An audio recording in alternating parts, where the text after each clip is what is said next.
I think being able to provide sort of career counseling and not being afraid of like, I'm going to lose this person, more of like, I'm trying to help this person will probably make that assistant more loyal, engaged, because they, like you said, they see that you have their best interests at heart and that you trust them, and not being afraid to put them into situations that they have to make decisions and think critically. That's obviously safe. They're not going to jeopardize an operation, conditions, things of that nature, but they need to be given those opportunities.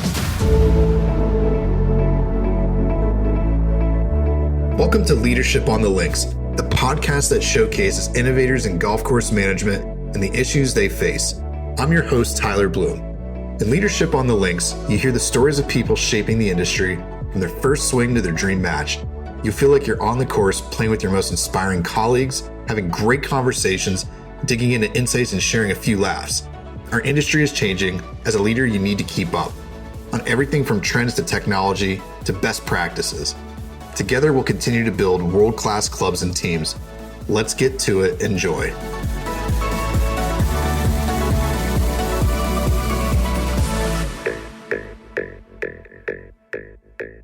Well, exciting times. We are bringing back onto the podcast for the second time this year, Mr. Pat Jones, and we are going to be talking about a recent survey, golf course superintendent employment trends, that really kind of focused on assistant superintendents in this year's edition, and was a really, really awesome survey. And Pat, I don't know if you want to kind of jump in a little bit of detail around who we targeted and what those demographics look like, and then we'll jump into some of the results. Well, hello, Tyler. How are you? Great to see you. Yeah, I'd like to do that. You and I fielded a study a year ago for superintendents, and we had a great response, and we learned a lot about, what really motivates them these days and what their hopes, dreams, and fears were about careers. And we decided we needed to do it for assistants. So we regrouped at the beginning of this year and sent out a survey and got about 200 responses, I think. And what we asked was, okay, what are your hopes, dreams, aspirations about becoming a superintendent? What are the barriers that you feel are in place? What things do you think you need to learn more? And then what do you hope you can accomplish once you eventually become a golf course superintendent? So it was kind of forward looking, but it was also a chance to ask these mostly lead superintendents, mostly not kids or AITs, but mostly people who'd made it and were ready or think they were ready for the first big job.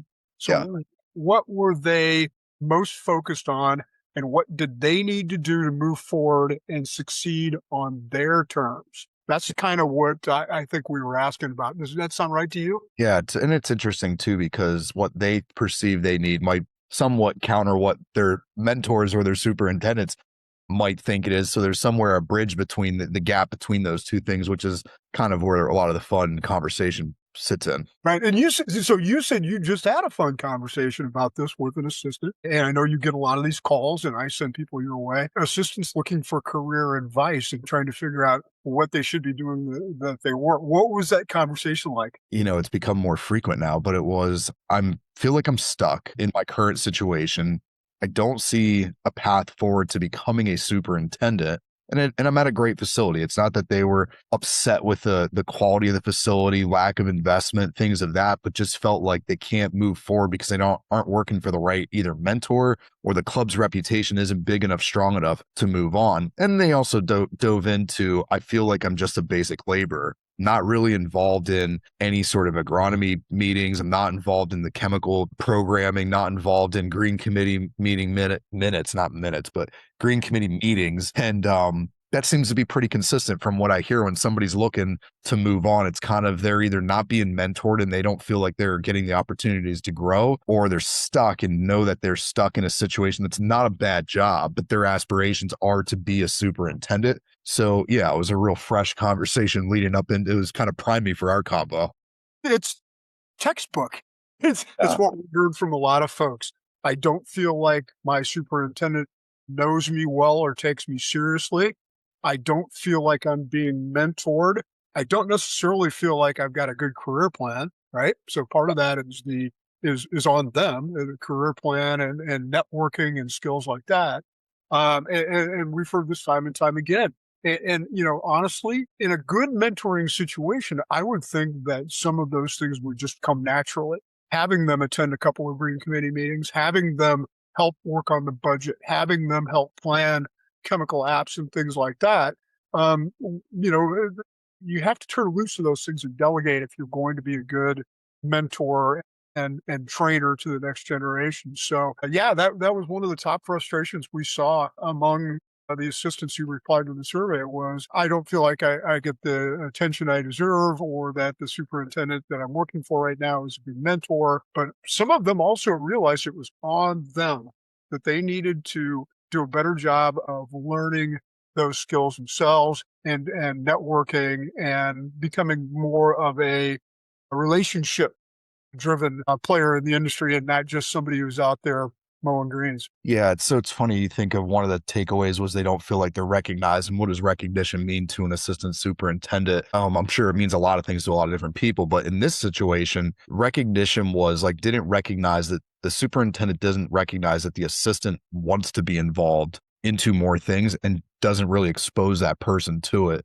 kind of stays to themselves, kind of just gives direction of here's what I want done today, and that's it. And there's no conversation around the scheduling, there's no planning, there's no involvement whatsoever. So I thought, you'd ask me, how do you become a great mentor? I think it's just starts with being exposing those people to those different things. Doesn't mean that the assistants are making the decisions, doesn't mean that they're necessarily the front and center, with members at a committee meeting, but they're just in the room so that they can listen and observe. I just finished an article with John Zimmers, and you know John well, and we all know John and what he's accomplished and what he's achieved and what he represents in this industry. And he was talking about when he was young and he got hired by Paul Latshaw to go to work at Wilmington Country Club. He was 19 years old or something like that. And he didn't know what to expect. And then, so he began to learn there from Paul and from Paul B., Paul's son, who we also work with. And then they picked up and they moved to Congressional, whereupon they found Dick Bader, another famed, legendary superintendent along the lines of Paul Latshaw Sr. And so for about a year or two, but maybe a year, John Zimmers got to sit in an office every day with Paul Latshaw Sr. and Dick Bader and listen to them do stuff and execute stuff on their behalf. So he learned scheduling, he learned planning, but he also learned that Dick could be, as he put it, a fireball sometimes. and so he saw that juxtaposition of two successful superintendents with different mindsets and different approaches to things. What a way to learn, huh? But all the way along, he knew that they had his best interests in heart. And I think that's so important for both the superintendent and the aspiring superintendent to feel like their best interests are at heart in this relationship that involves mentoring, right? Yeah. So what did you tell the young assistant that you spoke with? What advice did you give that person? Sadly, I could see myself in this person a lot of, and so, I was able to be really honest with them and direct and just say, listen, I wish I had somebody like me that was really upfront. So I'm probably going to be brutally honest with you that number one, you got to get clarity around what do you want? Because he was sort of talking to me about this and that. I said, you may not know the answer yet, but like to me, it seems like your hopes and dreams haven't really been, you're not giving up on being a superintendent. So I think you need to refocus on that pathway first. And if it were me, looking back at some of the career steps I made, I would have go work for a great mentor at a great facility in the market region that you see yourself being a superintendent. And that might recommend somebody to, that might exclude certain levels of clubs and superintendents, but where he's at in his career, he needs to go work at a great facility where he can become the senior assistant within the next year to 2 years, work for a great person under a great system, and then move on from there. So like in that situation, I think that's probably most important for him. Important, but it's not like he's not at a point where he's going to be, he's making $150,000. You'd have to take a $70,000 pay cut. He's making pretty good average wages for assistants. Any of these places that he moves his next step, it's either going to be, he's going to be meeting that same compensation level or actually might end up making a little bit more. But it's really fascinating. And thinking of you talking about, John specifically, and I say this a lot now, maturity has helped me and age has helped me kind of probably appreciate the things that I was exposed to that I I took for granted being in those rooms and being exposed to different suppliers, vendors, even as like a spray tech AIT, we were working with Hodges Rash. I think of some of the relationships that we had and other different vendors and suppliers that we worked with that I was exposed to at like an AIT level that, maybe some of assistants today don't get that exposure to interact with those kind of professionals. Yeah. The one of the things that really jumped out at me was there were multiple people in their comments, assistants in their comments, who said that they had changed jobs several times, looking for the right teacher, looking for the right assistant, looking for the right sort of guide to the next level. And that's a big commitment. But I also think it shows that maybe they didn't ask the right questions before they went to one of those, right? You've Yeah. got to be fearless. You've got to be totally comfortable with calling up anybody and saying, "Hey, I'm interested in moving to Los Angeles and learning about the turf system out there. Who do you think I should talk to? Who should I work for?" And then you follow up, you dig in and do that stuff, because you've got to be fearless to ask questions. It's no different than when you have a significant turf grass issue.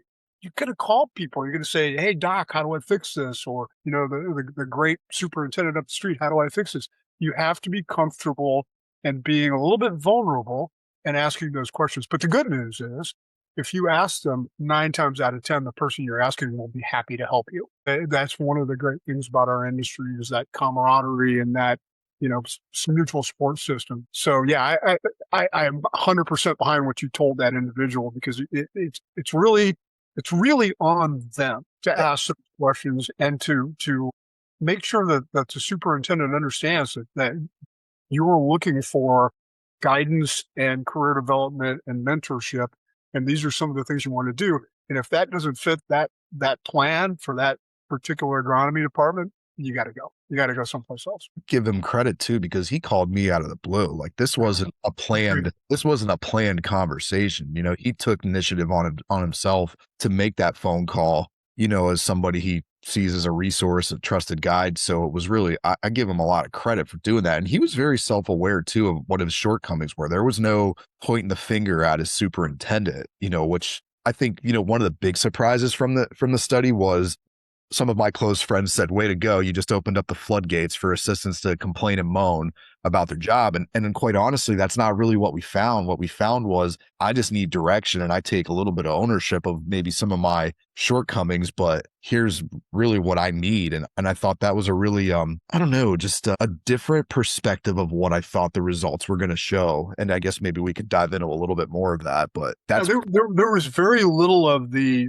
boss is a jerk kind of sentiment. There was far more self-awareness, and that was impressive, about the fact that this is on me. I need to do a better job of networking. I don't have a good career plan, and I need to learn from other people about how to move forward in my career. It's not 100% on my boss. There was a percentage of them that were like, I feel unseen, which I think is a really good word, that I'm here and I'm hoping to develop my career, but I feel unseen.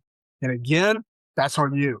You have to screw up your courage and go have a conversation with your boss and tell him that or her that, and make sure that they understand what your hopes and dreams and aspirations are, so that they can say, "Yep, you're in the right place. I'm going to help you. Let's make a plan, right? Let's make a career plan." Or, "Nope, you're not in the right place. I'm not that guy," or, "This isn't the right department for you. Let's see if we can find you a better place to go." But either way, you win. Yeah. It's interesting too, because I think of, I talk to a lot of people outside of our industry and just get different perspectives. And I find a lot of people view our industry as a little weird, that people think that their boss or their employer is going to try to promote them to move somewhere else. They're fundamentally, like, you're an employer, you're trying to keep your people.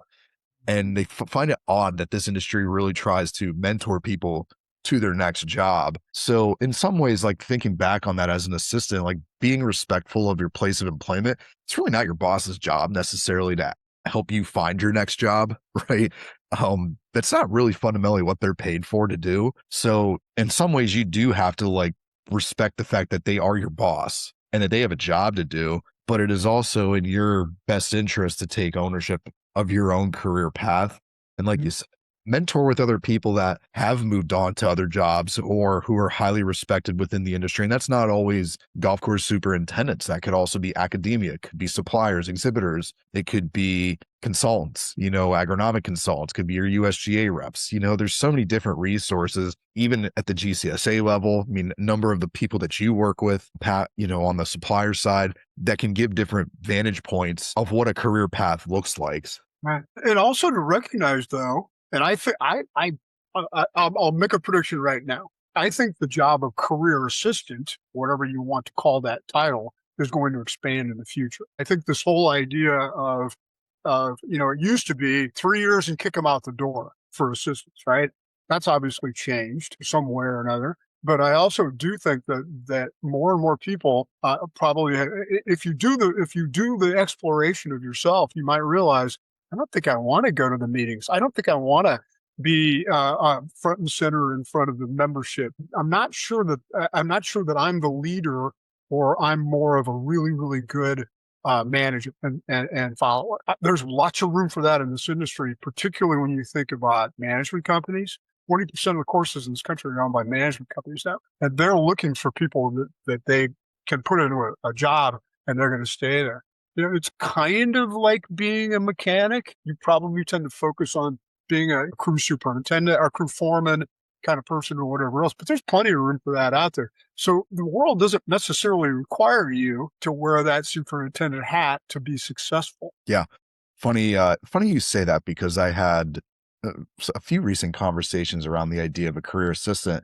And the way I kind of look at it is, let's look in in a metro market. You probably have 4 to 5, maybe 5 if you're in a great metro market of elite clubs, right?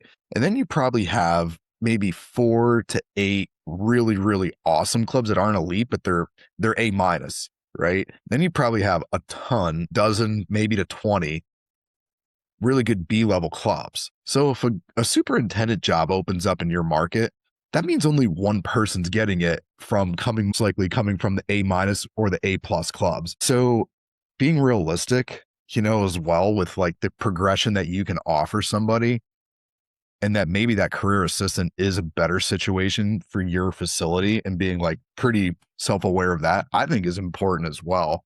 Yep.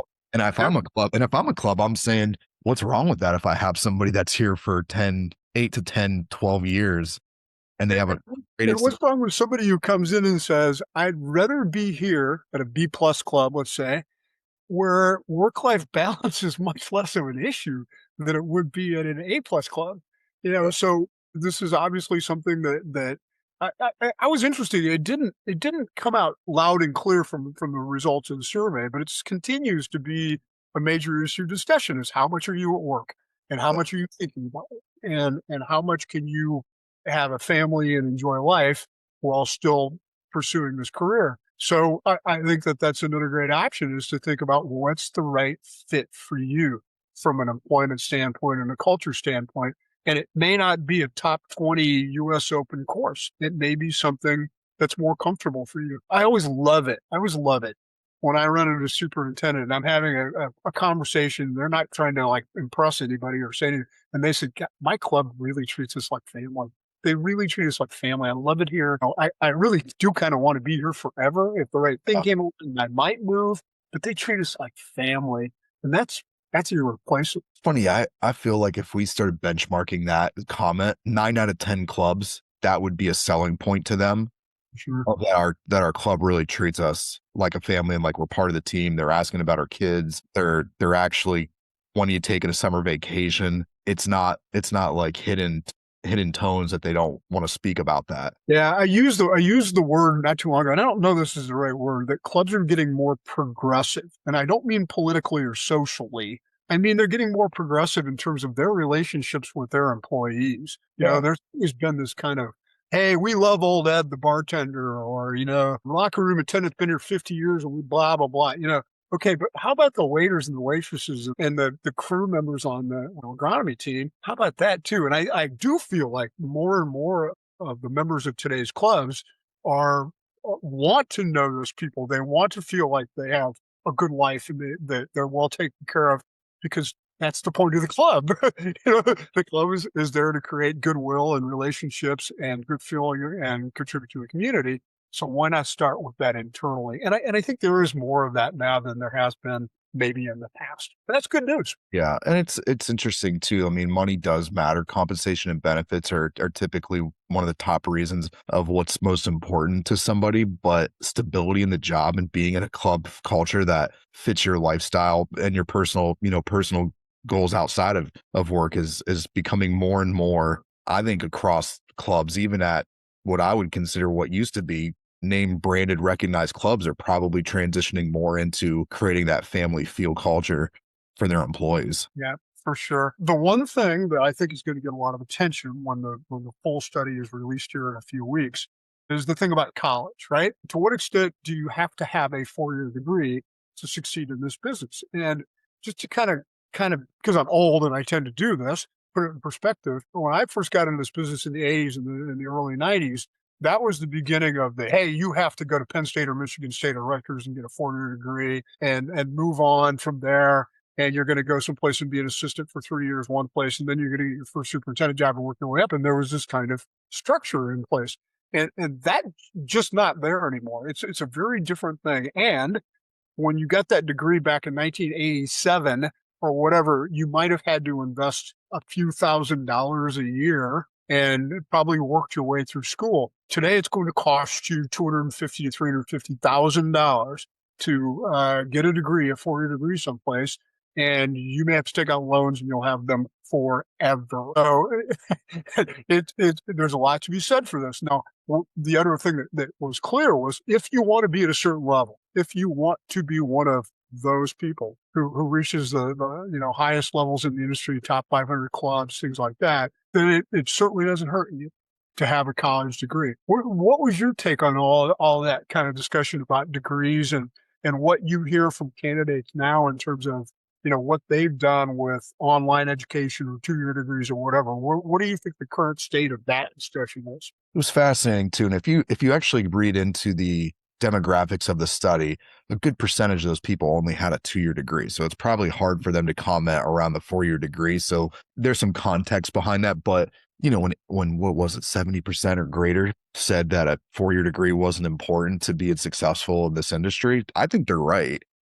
Oh, and I think that hiring committees are being, even at the superintendent level, are starting to be more flexible around what those educational requirements are for their position. Because the reality is, there's probably just not as many of 4-year educated superintendents, in the industry. You're seeing more of that 2-year winter certificate kind of programs and certificate programs being sort of more adopted. So I think that's a good thing as a whole. To me, when I look at education, I just want to know, has the person made a commitment to developing themselves, and have they stopped? Have they stopped furthering educating themselves? And sometimes it doesn't require a 4-year degree. They're involved with, whether it's a GCSA programs, there's a lot of these different winter education programs, whether it's Green Start Academy, whether it's the Excel program within GCSA. I think those things are probably pretty important. And I think, if you go down now to hiring assistants, I mean, they're the most difficult job to recruit outside of an equipment manager to me is that second assistant AIT, because there's just not enough people. The supply of those people isn't in high quantity. Right. You're going to have to figure out. I don't want to get too far off track, but what did you learn about that issue from the study you did about Americans and how they view working on a golf course? Because I think these two studies have a lot of overlap. So what did you hear from that study, which people need to read, about why people would or would not take a job working on a golf course career? They don't know what the educational requirements are, but most of them don't think you need a degree of some sort to pursue this. They do believe that they need some sort of training, certificate level training for advancement, but the majority of people don't think you need like specialized training. So if the average working American doesn't feel that way, then most likely you're not going to have people that are educated coming in to fill these specialized AIT, second assistant, spray tech roles, whatever you want to call it, entry level type assistant roles. So the industry has to learn, how do I adapt to that? And I think what you're seeing is more clubs are being proactive towards tuition reimbursement programs, Right. setting up apprenticeship programs, and pretty much providing educational support to employees once they've been on the job and, they see that that person has some sort of ambition and capabilities to move up. Everything old is new again. This is how we got started back in the 20s and 30s with, in a lot of cases, it was people who had migrated to the United States or immigrants. They were from Italy or wherever, and they would come over here and maybe they had some background gardening or something like that in Europe. And they come over here and they would somehow land at a golf course to be part of a greenkeeping crew. And the golf course would take a liking to them and they would eventually send them off to the UMass winter course or Rutgers, 2-year program or whatever else. And that for a long time was the standard. When I started at GCSA in 1987, only 44% of superintendents had a college degree of any kind. Hmm. Changed a lot, right? But there was some value and some truth to that old thing as well. So what do you think? What do you think is the most important thing that assistants should take away from the survey? And then I'll ask you about superintendents in a minute. What do you think the most important thing is for assistants? We probably already hit on it, but number one, you got to take ownership of your career. Then you need to ask questions, and I think that's really important at the entrance point of your career. Like you come out of college and you get in your first job and, you put all your eggs in that your employer is the kind of saving grace to your career, which they are. They're a big portion of it, but you still have to go out and network and don't stop building that camaraderie and support group of people. We talked about it, whether it's continuing the relationships at the academic level, whether it's within the industry, golf course industry magazine, getting involved in the GCSAA. So you build that network, so you develop different perspectives of the career and different opportunities that may get presented to you at some point, just so you have more of a holistic approach and a viewpoint on it. But I think the other thing is when you're evaluating employment opportunities, whether it's an AIT position or a senior assistant, like you said earlier, you got to do the research on, has this person and this employer demonstrated a career pathway for others? Have other assistants moved on from here? Have they volunteered at tournaments? Have they been involved in the local association? Right. If that person can't really give you an honest answer, then that might not be the right place to go. And No foul, but it may not be right for you. yeah, and you might find yourself in those situations. That doesn't mean you can't get out of it. It just means that your next step needs to be the most important step, and you got to do that homework and look for guidance. Don't be afraid to reach out to other assistants, other vendors, suppliers, to just get sort of an unbiased perspective. Yeah, I do think that the industry people can be very helpful because they've seen this from lots of different perspectives and they've seen what works and what hasn't. And chances are they've been through it before. I thought from an assistant perspective, the most interesting thing was this desire to create a great workplace culture someday. This whole idea, I'm less concerned about making a lot of money or being in a top ranked club than I am about creating a great place for people to work and for me to work too. Funny you What say. does that mean? I mean, that's so interesting to hear that. What does that mean to you? Well, it could be a couple things. Number one, maybe that they're not happy with the way work-life balance is, or the workplace culture. I hate using just pointing it to work-life balance, because I know I've got some friends that are going to say, Tyler, enough of the work-life balance talk. But creating a supportive environment that's healthy, considering things like safety, considering things like career development, emotional, awareness, emotional intelligence, those are pretty important things, right?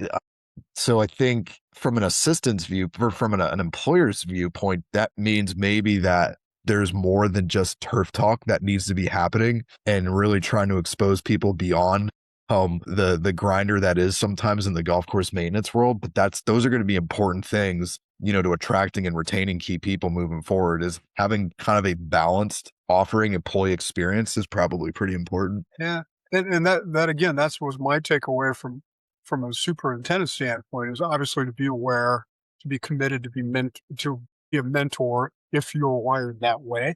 Be honest if you're not.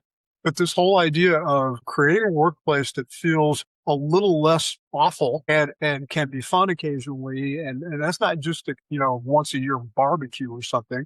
That's where everybody feels listened to, and and for me, it always comes back to an article that Dean Graves wrote. Our friend Dean Graves, who was at Chevy Chase Country Club for years and years and years. And he wrote this article about what he learned about people management and creating a good workplace culture over all those years. And it came down to one thing: it was empathy. It was understanding who they are and getting to know your people and really, really listening, whether that person was a newbie on the crew or top assistant, that you were empathetic and listen. So I don't think the results of the survey changed my mind one bit on that being the most important thing for superintendents. I think something else that I found really fascinating is people are really interested in becoming a golf course superintendent. They're very passionate about that. And I think sometimes superintendents are kind of concerned about that. They're concerned about what is the next generation looking for. And I think the study kind of showed that people are invested into becoming a superintendent. So it should give people sort of that comfort to be able to share that passion and kind of put their arm around somebody and bring them with them. And I think that was, I think, sort of a shock to me. I was expecting those results to be more maybe 50-50 around, I'm not sure if this is the right industry for me or the right career path for me, when the majority, I mean, 80% said this is what I want to become. So I think if I'm a superintendent, I'm kind of taking a step back and saying, okay, what can I delegate, right? To take things off my plate, to give them more responsibility, more oversight. And if you have to start small, but get them involved. I think being able to provide sort of career counseling and not being afraid of like, I'm going to lose this person, more of like, I'm trying to help this person, will probably make that assistant more loyal, engaged, because they, like you said, they see that you have their best interests at heart and that you trust them, and not being afraid to put them into situations that they have to make decisions and think critically. That's obviously safe. They're not going to jeopardize an operation of, conditions, things of that nature, but they need to be given those opportunities. And the last thing is superintendents need to be, employers need to be transparent around pay and what the progression looks like. Because I think if I were to look at, all of our searches that we've done for assistants, typically people aren't leaving just because of compensation's better. It's because they don't have a pathway in their current facility and know that there is opportunity for incentives, annual reviews, annual bonuses, and there's not real transparency around that. And that's something we have to coach and educate the employers on too when they're offering a job. Make sure you're really transparent around when this person can expect to receive a review, a bonus, and that this isn't just the end of the pay progression. Yeah, that's 100%. That they just want some stability and some confidence that what they're investing with you at that facility is going to be reinvested back to them. That I think we have to get over these days of, never talk about your salary and all this other stuff. That's bogus. We've got to be beyond that. We need to talk about value and that money. So, it sounds to me like we ought to do some kind of a webinar. Yeah. Well, we have one scheduled on April 3rd. Correct. April 3rd, it's a Wednesday at 3:00. And we'll be able to dive in a little bit more and give maybe some context. What was great about my last webinar was that we actually had great insight from other attendees. Yeah, it was great. So, hopefully this is more of a facilitation. We're going to give some high level points, but, probably call some people out to get their feedback and what they think. So certainly it's for superintendents, it's for assistants, hiring professionals. We'd love for them to jump on and maybe debate us a little bit too. I mean, that's always good too. You can't debate us. We know it all, Tyler. Yeah, exactly. Well, we got one more study to consider, which is to look at mechanics and equipment techs. I think we want to do that, but I'm open to suggestions too from the field. If there are other topics that people would like us to explore, we'd be happy to look at those and think about what's next for the flag stick balloon process. Yeah. Was there anything that you'd suggest for superintendents or clubs that when they're thinking about hiring assistants? Because I'll tell you, it's fascinating going to do some of the search projects we do, and we talk to general managers, and they just don't know. I mean, they're basically putting all their eggs in their superintendent as being like the lead voice of their department, and so even general managers are pretty inquisitive about how do I help my superintendent create a better workplace culture for assistants. Yeah, that's a great point. It needs to be a club-wide culture if possible. It really does need to reflect what the values of the club are and what the superintendent's boss reflects as well. So, again, hopefully that's a trend that we're going to see more of with good clubs and good facilities being, and again, this word progressive comes to mind, but being more open to doing new things and to trying to treat people well because it's just good business. It's the right thing to do, but it's also just good business to keep your employees happy and keep them there and treat them well. And hopefully that gets returned to you in spades. Do you feel like in 10 years that the AIT position is gone? I had this conversation with somebody today that they felt that the AIT position will be gone in 10 years and you'll just be hiring assistant superintendent, senior assistant, and you'll have more just crew members. No, I don't think so. It could vary from place to place, but you have to have a progression. There has to be a ladder for people to climb, I think. And the whole idea behind an AIT was to create a transitional place for students to come into the workplace and to learn on the job. And whether they're students or whether they're making the transition from another career or whatever else, I still think there's going to be a role for that. It becomes more of a management trainee position, right? Yeah.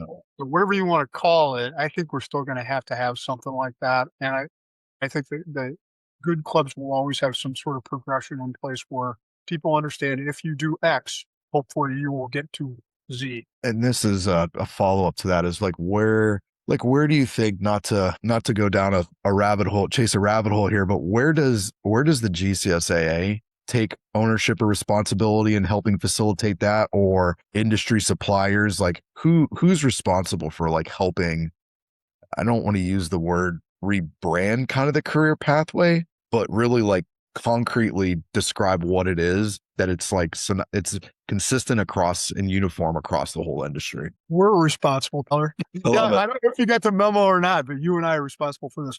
Everybody is. The GCSAA is a wonderful organization, and they do lots of things very, very, very well, but they're also hopelessly sort of spread out, and they have lots of demands on what they need to do. Stuff like this sometimes doesn't rise to the level it should. And the other thing to remember is at GCSAA and every other organization in the world, the place is run by the people who show up for the meetings. So that's very much about what voices they're hearing at the table. And those people who come to Lawrence, Kansas for those meetings are not average. They tend to be executive type superintendents. So I hope that they continue to explore this, and there are good people there, but I think it's something, honestly, that it needs to come up from the ground. It needs to come up from superintendents all over the country who are already doing this stuff and who are having conversations with each other. I can't stress the importance enough of communicating with your colleagues and communicating with your peers. And that includes the industry people and all that kind of stuff, to really listen and really be open to what you're going to learn and hear, because it's changing. It is changing for sure. I don't think we can count on any organization or the industry 100% to do this. I think it's up to us. Yeah. Well, maybe we'll talk about that a little bit too, or what are some ways that you can, from a grassroots perspective, do this? And what are some groups that are doing this, that are looking to partner up with other employers, across the U.S., not just, regionally, locally, but across the U.S.? I think I might know one or two of those initiatives that might be beneficial. Well, that's the future. That's the future. The future is about creativity and finding better ways to solve problems. But you know what? Nobody solves problems better than golf course superintendents. That's a great one to end on, Pat. You did the mic drop, so appreciate you coming on, and we look forward to seeing if you haven't signed up for the webinar, you can go to bloomgolfpartners.com/events. We will be there and look forward to seeing you. Yep, it's going to be fun, and if you are going to attend it with purpose. Have questions. Be prepared to participate. Be prepared to submit your ideas, and then be prepared to follow up, because that's what it's always about, is taking what you learn from something like that and doing something with it. Love it. Thanks for tuning in to this episode of Leadership on the Links. For more leadership insights and industry expertise, connect with us at bloomgolfpartners.com or follow us on social media sites LinkedIn and Instagram. If you enjoyed this episode of Leadership on the Links, we'd be thrilled if you'd leave a review or share it with someone who you know would get some value. Don't forget to subscribe on Apple Podcasts or Spotify to stay updated. Thanks for joining us today.